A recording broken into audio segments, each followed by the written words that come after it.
The entire show is the beginning of an exploration of systems in space, and to explore correlations between violence in systems in space and violence on the planet, and to create situations and artistic moments and gestures wherein we can ask questions about the meaning of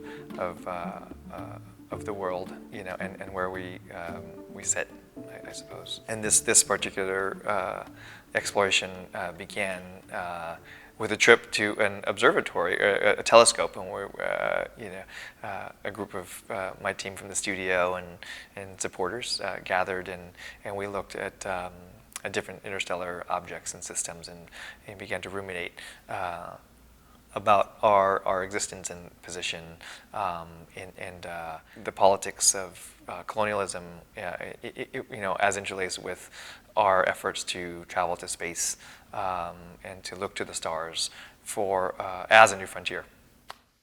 Kit bashing is a model maker's term for creating something from a model kit without the instructions. So creating something totally new. For me, the notion of kit bashing was a way to assemble illogical components that weren't meant to be together. I like to say, from an ontological perspective, from a showcase of what art can be perspective, I try to create moments and circumstances within art that are illogical and that sort of ask questions about what it means to actually exist. I don't have a particular affection for any singular material. I think that I have an affection for materials that show and can sort of realize change in different ways.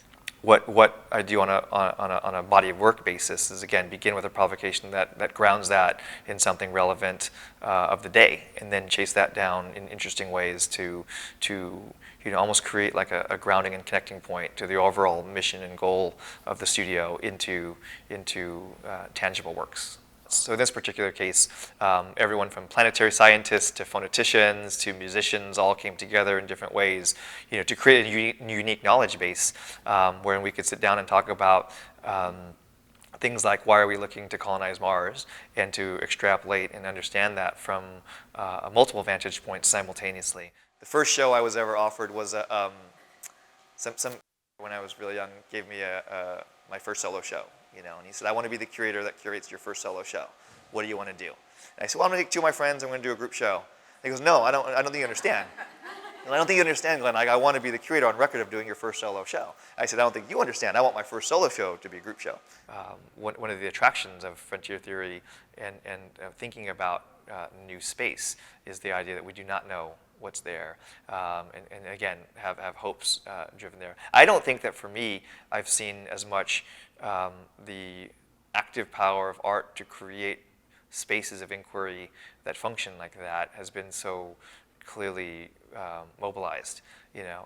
Certainly scholars have talked about it, and artists do that innately when they create the work. And so for me, I endeavor to help also create that space for that to happen, because I do believe that the depths of our imagination are a place that as well is a frontier for us to consider and think about, as opposed to everything being super technological and quantifiable.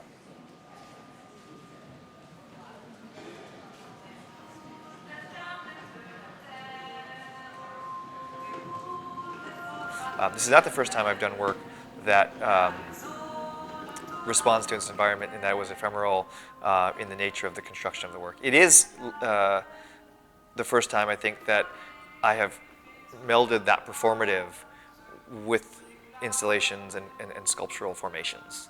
So it is the first time that I've done sculptures that are directly correlative into conditions in the environment, for sure. And so that we're excited about that too, because unlike other instances where I've done, let's say, performances that are reactive, or sculptures that were dynamic, sculptures that were dynamic or performances that were reactive, this is a performance reactive sculpture, right? And there's two of them.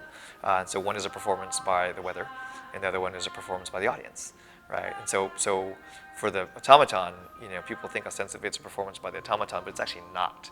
The performance is actually a performance by the public.